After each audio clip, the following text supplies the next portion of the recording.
conscience que ma musique va chercher loin dans ses racines, très très loin. J'ai décidé de faire un test ADN.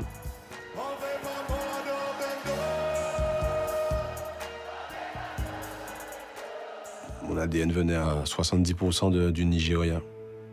Tu sais, ça te dit quand même, tu viens d'Afrique, tu viens du Nigeria, un endroit qui est beaucoup connu maintenant pour ses artistes, ses mélomanes. J'aime bien venir de là, sans savoir pourquoi.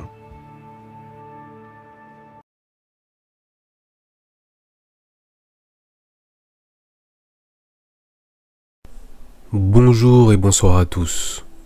Aux origines, l'esclavage. Titre fracassant, n'est-ce pas? Avec ce genre d'appellation, ils annoncent la couleur.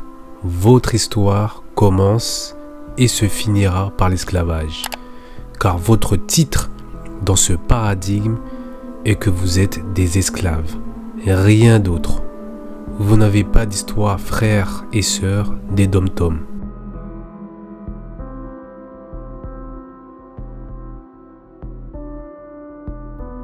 Et pourtant, lorsque tu prends le temps d'analyser la situation, tu te rends compte que le mot esclave vient du latin médiéval sclavus, une déformation du mot latin slavus, le slave.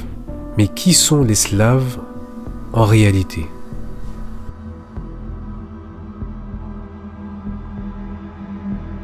Alors si je vous parle d'esclave, vous vous figurez peut-être un homme assez jeune, gaulé comme une bête, sein d'un petit pagne duquel jaillissent deux avantageuses chutes de reins. Et dans l'image que fabrique votre cerveau, cet homme a peut-être la peau noire. Et c'est vrai que les esclaves ont été arrachés à la terre africaine par dizaines de millions et qu'on a parlé de négriers, de traite négrière, etc. Bref, les esclaves sont assez noirs dans l'imaginaire collectif et pourtant, le mot esclave lui-même vient du latin médiéval sclavus qui signifie slave. Donc littéralement, un esclave est plutôt un gaillard aux yeux bleus, aux pommettes prononcées et à la peau blanc vif. Et lorsque tu recherches la population slave, tu tombes sur une population indo-européenne, des blonds aux yeux bleus. Question: comment s'est-on retrouvé avec une population leucoderme nommée slave, qui signifie esclave en français? Lorsque tu tapes slave en anglais, tu te retrouves avec une population mélanisée aujourd'hui. Étrange. Et c'est souvent les mêmes populations qui sont visées par cette tragique histoire. Les dom-toms et les Américains. Mais la manière dont est réalisé ce reportage, on sent qu'il y a une visée bien particulière, celle de viser les dom-toms. Non pas que l'Afrique n'ait pas été touchée, puisque à la base, ce sont des Africains qui ont été déportés et non des Antillais. Mais on sent que dans cette histoire, on a envie de coller le mot esclave sur la peau des gens des dom-toms. Aux origines, l'esclavage. C'est plutôt étrange de passer de slaves leucodermes à des mélanisés.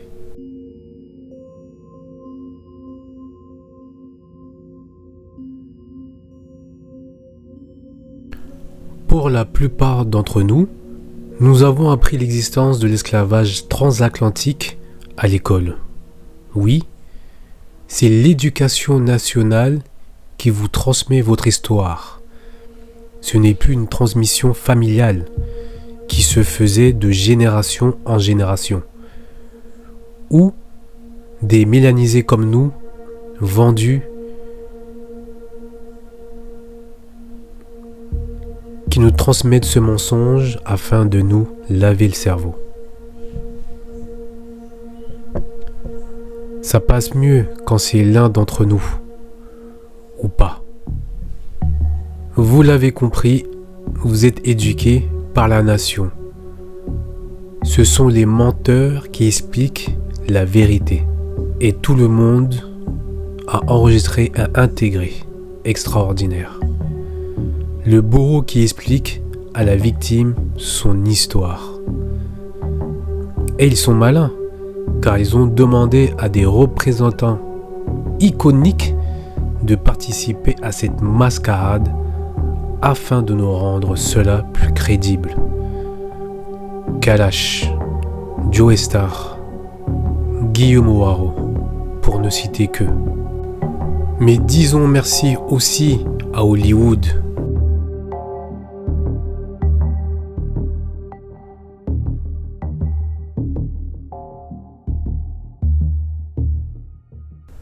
Voici des hommes politiques français, des descendants d'esclaves, soi-disant, passés de biens meubles à hommes politiques français pendant la fin de l'esclavage. Quel miracle! Ça commence à faire beaucoup, vous trouvez pas? Nous serions étrangers sur les terres des Amériques et des Caraïbes.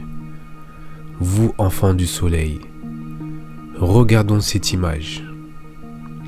Apocalypto, un film de Mel Gibson. Un film fortement récompensé.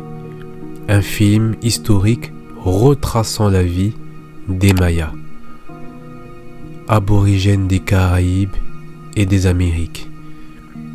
Pas de mélanodermes, pas de noirs, pas d'Africains. C'est ce que nous raconte l'histoire. Et surtout, c'est un film hollywoodien. Sauf que je suis tombé sur une vraie description des Mayas.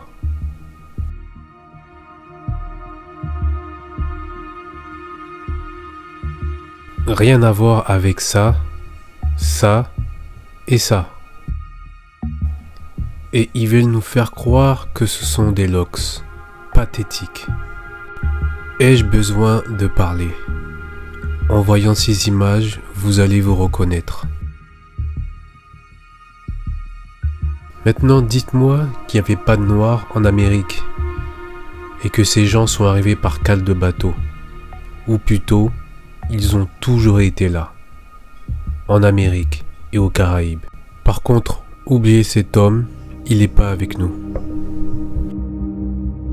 Donc, la traite transatlantique a réussi à déplacer 12 millions de personnes sur 350 ans, avec une moyenne de 400 personnes par voyage, chaque trajet durant environ 2 mois, ce qui signifie qu'il devait transférer 35 000 personnes par an de manière coordonnée, un flux constant de navires d'Afrique vers l'Amérique du Nord sans erreur, pendant 350 ans, avec des facteurs comme la météo, les défis de navigation, l'entretien et la réparation des navires. En moyenne, les navires duraient 10 à 20 ans, mortalité de 10 à 50% par voyage, conflit et piraterie. Seuls 70 à 75% des navires ont réussi leur voyage, montrant que ce processus était plein d'interruptions et de défis, loin d'être fluide et efficace. En tenant compte de tous ces facteurs, ce processus aurait dû durer plus de 5000 ans. Cela signifierait 86 voyages parfaits par an, 86 navires transportant 34 000 personnes, 35 000 personnes sans faute. Vu tous ces problèmes, la probabilité que 86 navires arrivent parfaitement en Amérique depuis l'Afrique serait de 0,000000001,8%. La probabilité d'un tel taux de réussite est presque nulle, mais la traite a transporté 12 millions de personnes en 350 ans sans accroc, alors qu'en théorie, cela aurait dû prendre 5000 ans. Compris. White people did not exist on planet Earth until 1681. White people did not exist on planet Earth until 1681.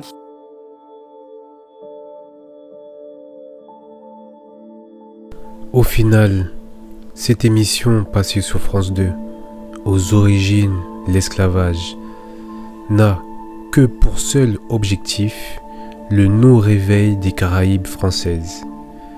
Toutefois, On le sait que cette émission est un tissu de mensonges. Car les Slaves, c'est eux. Je combattrai toujours cela. Arrêtez de croire des Gabriel Souleka ou bien d'autres.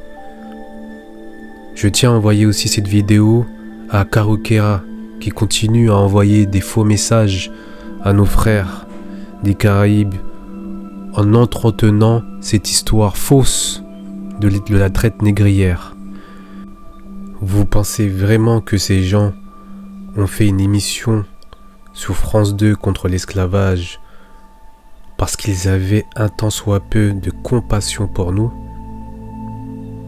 Eux qui passent leur temps à nous spolier, nous tuer, nous voler nos terres et à nous remplacer. Ces gens sont mauvais et ils ont peur du réveil. Alors ils font ce qu'ils peuvent pour empêcher cela. Réveillez-vous.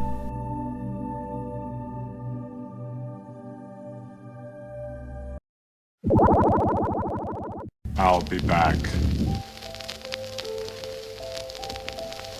I'll be back. I'll be back.